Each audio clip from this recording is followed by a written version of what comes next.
Hey y'all, this is David, the Georgia photographer, and today I'm going to do this thing called sit in front of the camera and talk to you for a few minutes. And it's because I have been experiencing creator burnout of sorts, and I wanted to talk to you about that for a little bit.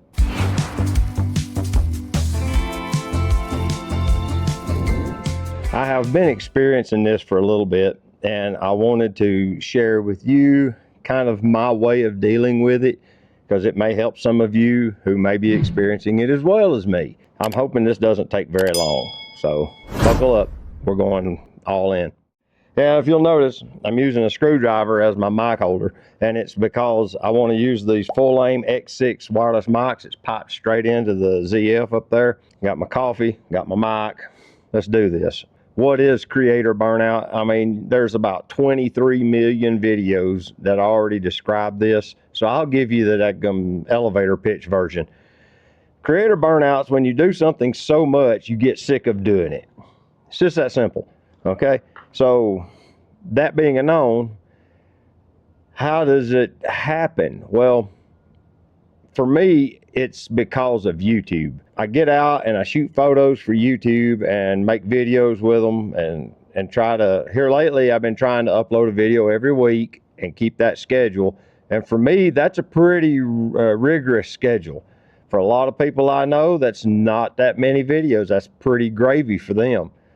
Phil Thatch does, I think he's doing 3 a week, and he's got a second channel he's been putting stuff on. And Tim Childers, good Lord, he's got 2 or 3 channels that he's actively uploading to, and it's multiple videos, and it's insanity how many videos some of these people can put out. Randall Brander puts out a ton of content. If you haven't checked him out, he has got a metric ton of information about all sorts of stuff. I get burned out making videos relentlessly every week because it takes up a lot of my time. I'm not very effective with my time and my workflow. I've developed a workflow that works, but it's not very fast. How I've figured out how to solve the problem of burnout, we'll move right along now that I've went down that rabbit hole for like 10 minutes, is that I now will just stop pushing myself.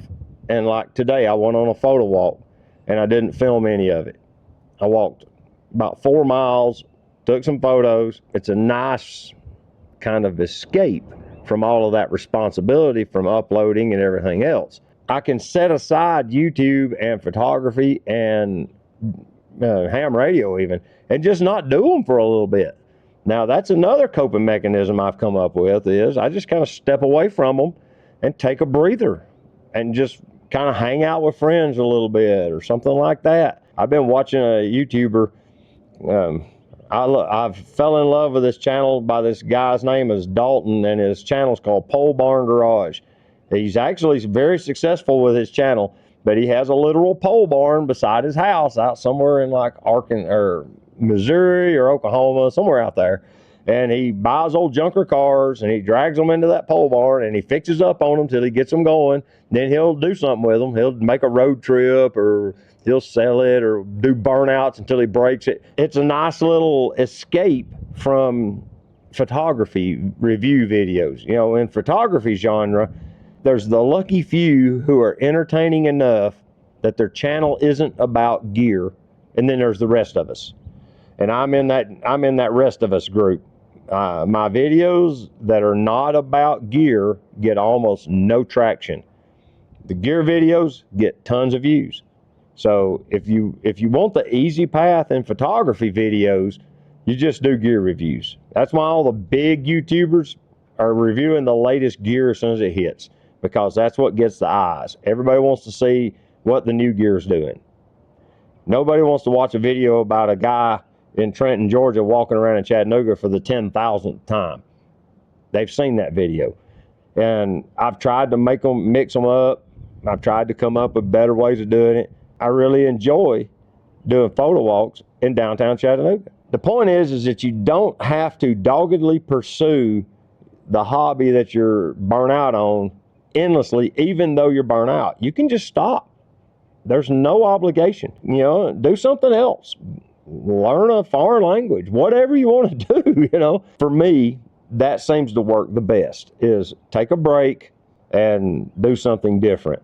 I don't like to just sit around. I'll just shift my focus. And like here, the last couple of weeks, I've been working in the machine shop a lot, like long hours. We've been getting some jobs that were behind, getting them out the door. And because of that, I really haven't had time for anything until today. You get the point. Okay. I appreciate you watching. If you're still watching at this point, I appreciate it so much. And click the like button if you would, if you liked it. If you didn't like it, don't. You know, I think there's a thumb down button, but it doesn't show the dislikes anymore. But you can still click it, I think. If you do see yourself suffering from just kind of despising your hobby, put it down. Take a break. Don't let it drive you mad thinking you have to do something with your hobby stuff all the time. You don't. That's why it's a hobby. You're not obligated to sustain it constantly. You can take a break. So with that, I appreciate you watching. And until next time, I'm going to tell you to get your camera out and go take a picture with it, because that's the ending to my videos. But if you're burnt out on photos, set it on the shelf. Go watch TV. I don't know. Get a cup of coffee. Until next time, I'll see you later. Bye-bye.